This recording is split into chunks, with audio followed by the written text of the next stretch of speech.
Kia ora, ladies and gentlemen, subscribers to the Ultimate Growth Experience. It's a pleasure to be back after about a month and a bit. I've just been busy with work and doing other things, and I'm still continuing to read Masaboglu and Robinson's book, The Narrow Corridor. I'll review this sometime in the next few weeks, hopefully. But today, I would like to talk to you about a very important topic, and that is why, as social scientists and as economists, or even people that are interested broadly in what I study and what I read and what I do for a living, is that you have to have this view of understanding different philosophical viewpoints, or in some sense, different political viewpoints. So, this is related to a book that I read about a year ago, and this is by Dr. Thomas Sowell from the Hoover Institution, and the title of the book is called The Conflict of Visions.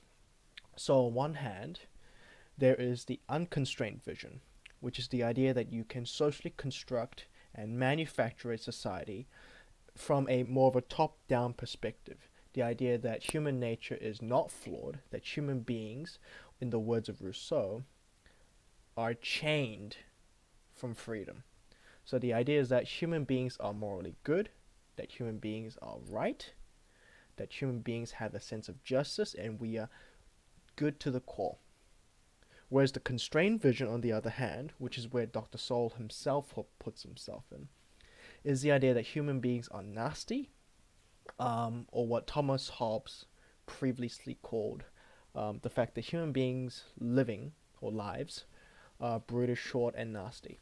And, personally, I take the more of a view on the constraint side, that human beings are Machiavellian, that we tend to be self-interested, that we use and calculate what we could gain by engaging with people. And so the constrained vision, that's the reason why they take a far more, you could say, a trade-off view. They think of things in terms of trade-offs and incentives, which is why a lot of neoclassical economists tend to take a more of a constrained vision of the world. Whereas the social scientists, the ones that are, for instance, the anthropologists or the historians or the political scientists, tend to have a more of a utopian perspective that, the ideal world is this, and we must strive for that. And when you think about it, right, in some sense, to my view, both are correct. Is that, there's a saying, right, that a glass half full is the same as a glass half empty. And so, what I realized over the years is that you cannot just be an individual with one side of the coin, like reading people like Immanuel Kant and Marx and Foucault and others, and be like, okay, I'm fully informed. In fact, you have to read people on the other side of the spectrum, or the constrained side, like people like Edmund Burke, people like Dr. Sowell himself, even Steven Pinker's old book, The Blank Slate from 2000, goes to is the fact that human beings, our nature is flawed, that we are biologically wired, that a lot of our identity, and in some sense the current sets of meaning that people get through their lives, right, like during their livelihoods, we all get that from the past, from history.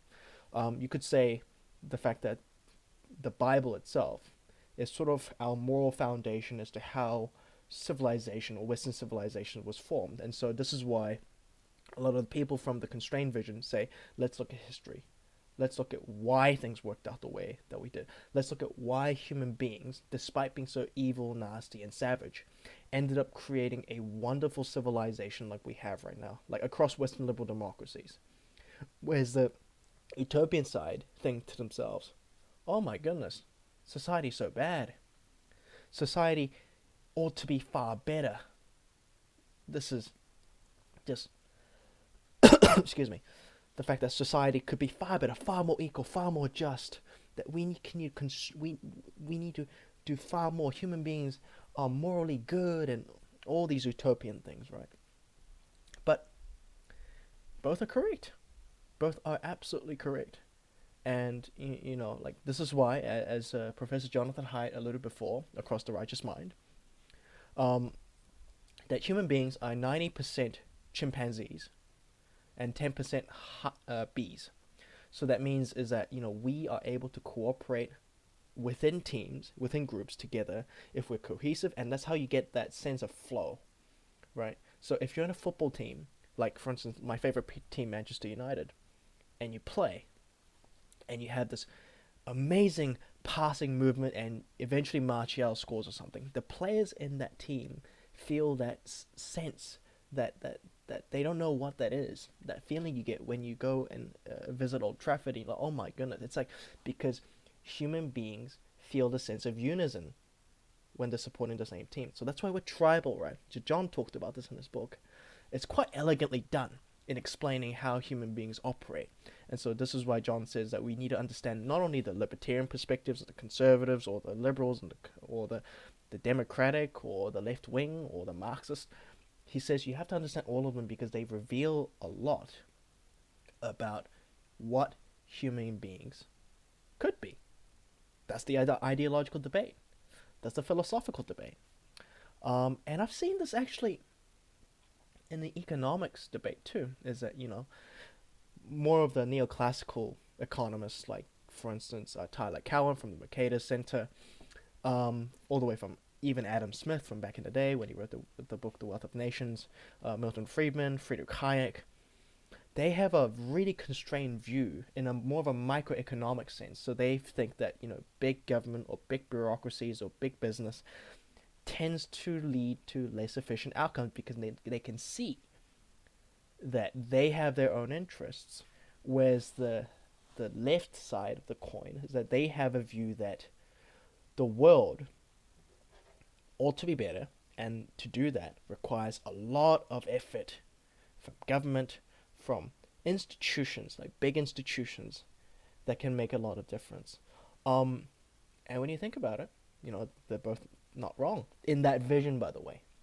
In terms of the empirical evidence, like obviously as public policy analysts and thinkers, we need to go far deeper than what. But I'm just talking about the philosophical underpinning. There are people on this side that want more justice, more equality, and then there are people on this side that care more about, for instance, proportionality, tradition, wisdom, contextualization, and so both are correct on a philosophical level. Maybe on an empirical level, they might be different.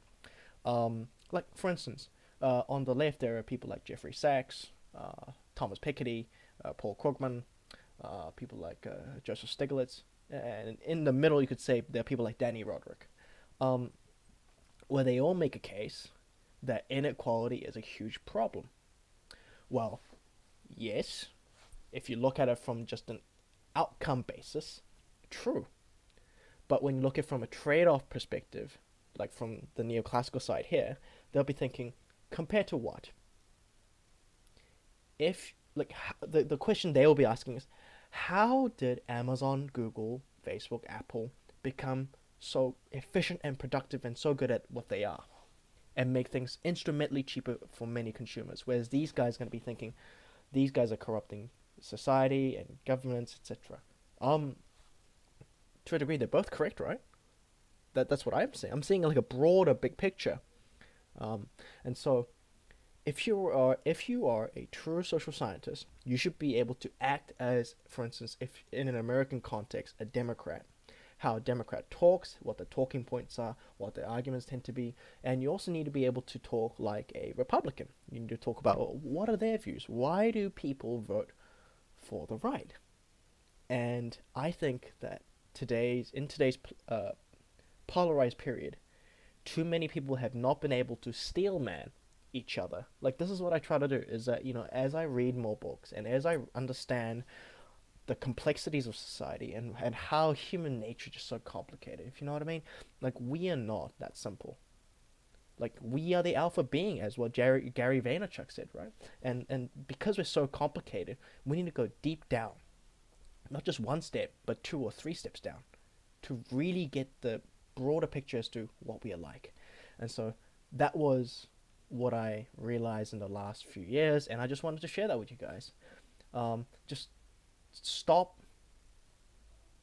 being one-dimensional. Charlie Munger, one of my heroes. In fact, he's an intellectual, but also more of a philosophical hero. I'm reading his book, Poor Charlie's Almanack, at the moment. In fact, I want to review that sometime in the next few weeks too. He says that you have to be multidisciplinary to the core. He takes into account psychology, physics, mathematics, engineering, political science, many of these disciplines, and tries to understand all of them. It's not just about understanding one side or the other, but also different disciplines and different subject matters too. That's how you become a far more competent, energetic, and well-functioning individual across society. That's what I think, and I think that's what Charlie tries to tell me. He in the book he says, keep reading, keep learning, never stop growing, and understand that being objective, being accurate, being consistent, and having the right habits, all these things are really, really important. And just that's what I wanted to share with you today. So thank you for watching this video. I hope you learned something out of how I think and how I've learned from a lot of people from the past and also a lot of experts in multiple different fields. But thank you, and I'll talk to you again soon.